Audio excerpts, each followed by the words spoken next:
Now here is my friend Amy. She is organizing the exercise therapy conference in London, so I'll be going there too. So for her, she equipped the spiritual self with the existential self. So at the core of each person, it's not your habit, it's not your thinking, but your existential assumption about the world, your basic beliefs about the world. It's the big question. So that is the spiritual work we talk about. So we need to engage client at this level, not just psychological, relational, or natural, metaphysical, but more importantly, at the spiritual level. Now, here is a big name in existential therapy, and he made contribution. He talked about the presence. Remember I talked about presence? Presence means what? Not just intellectually present, but means you are open and responsive to the client. In other words, you are totally attuned and sensitive to what's going on in the room and what's going on in the life of your client. So you're totally open. Okay?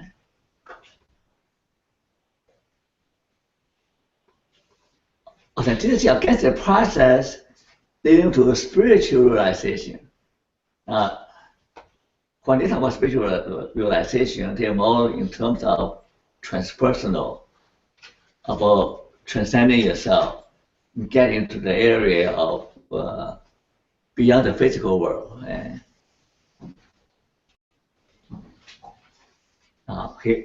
He also mentioned a paradox. Now, here's something. In existential therapy, you're always dealing with paradoxes of life. Okay?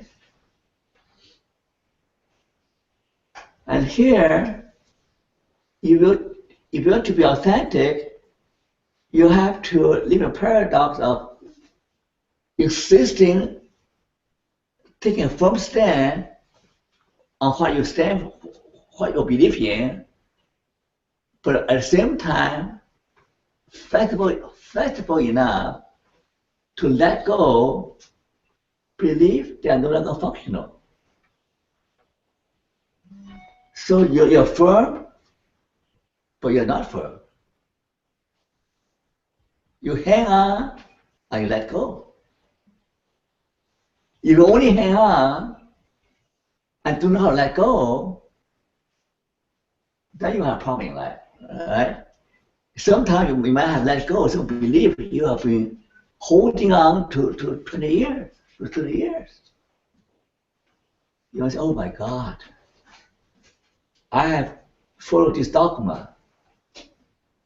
I have believed in this scripture,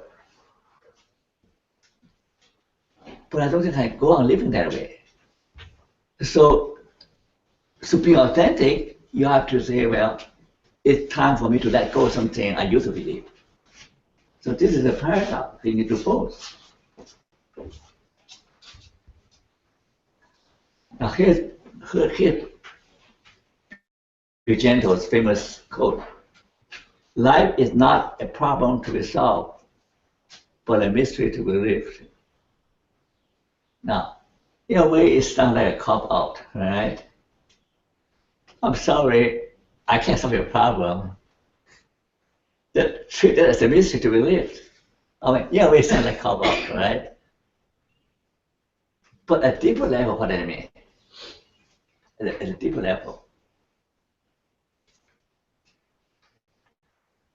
a deeper level means that so many problems, there are no solutions, right? What's the problem? No solutions. Do you have a problem that cannot be solved?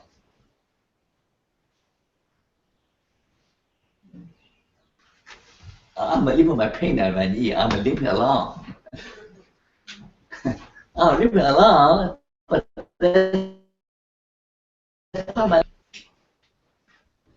sometimes in the psychological area, the human suffering is part of the mystery of life.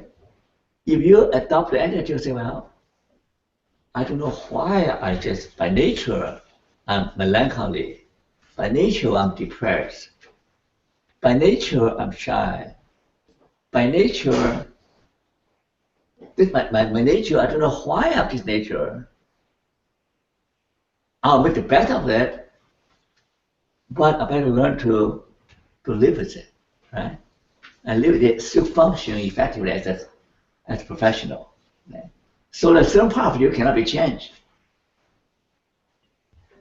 The best therapy is one, let me test you again. A best therapy is someone who will choose a method that is best consistent with his past and with his temperament, with his values, and also with his temperament, right? Remember I said that Roger cannot do what Alice does, Alice. Colorado cannot do what Frankl does, right? So you have to know yourself and to use the method that you can use best, because it's part of your temperament, it's part of your makeup, part of experience. Okay? And here the next part is that it makes you believe because they value the complexity of lived experience. Okay? Now here's something. Yalom, famous statement. Actually, he borrowed that from somebody else, from philosopher. Okay? The idea of death saves many lives. What does that mean? What does yellow mean? The idea of death. Do you think about death? I do, because I'm very close to death. Yeah, but you guys don't have to. You're young, right? What do you think about that? Pardon? How do you think about that? Not very often, but I know the consequence is death, so I might as well live as interesting as I can make it. Okay. I think about death all the time because in Islam, we look forward to death, to the next life. And so every day we think about death. Okay. Yeah. Yes. I think it's scary. Why is good? Because it's the unknown, right? You don't know what's on the other side. Yeah. Well, for me, I don't know what other people. Yeah. So I think Yalom and most existential psychologists think that it's important for us to confront our finitude, our own mortality, so that we will live wisely, we'll live vitally, we'll live fully. I mean, some religious people think about death and think about preparing themselves for the next life, okay?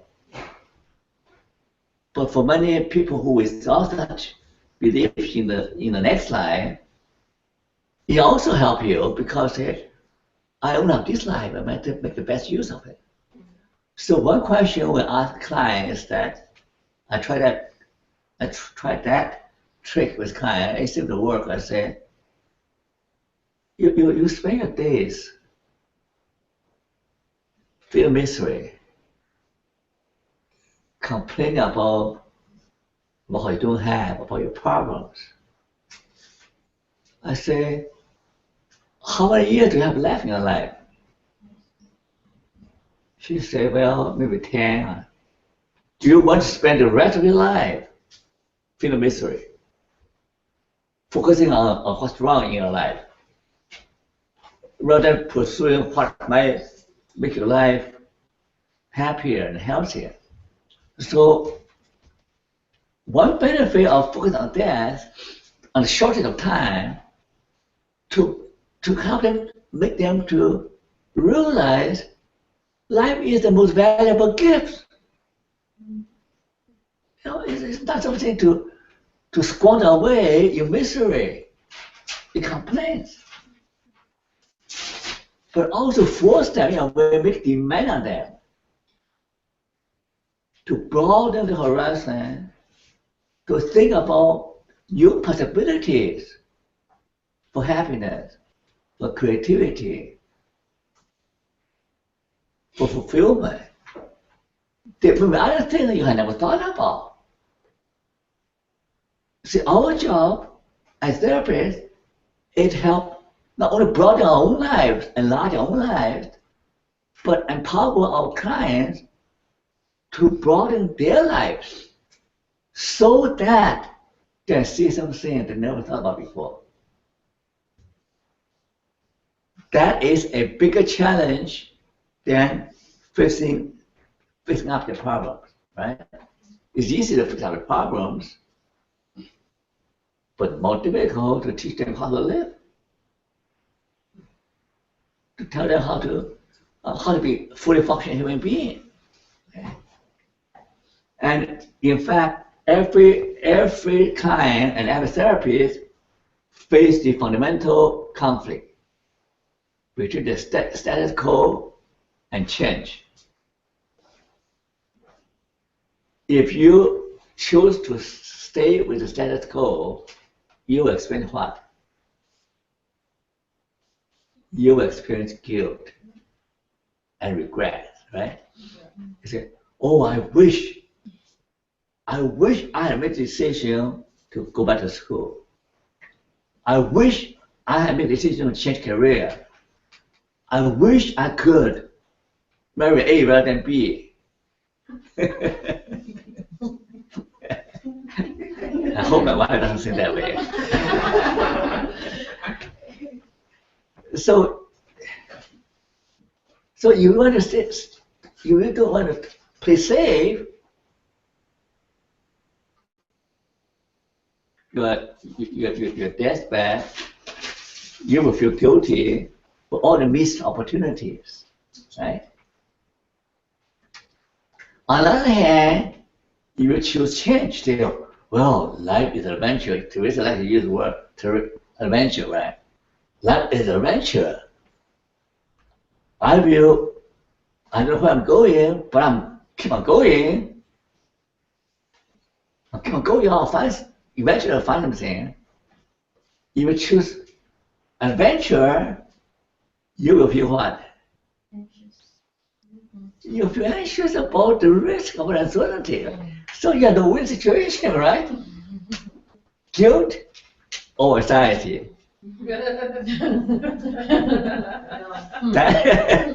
So that is the dilemma. That's the dilemma of being a human being, right? What do you want? Hey, what do you want? It's challenging a client. What do you want? You want to be the same and be miserable? Or do you want to make some changes in your life so you no longer be the sick and miserable you? And that is maybe tougher, but results much better, right? Maybe.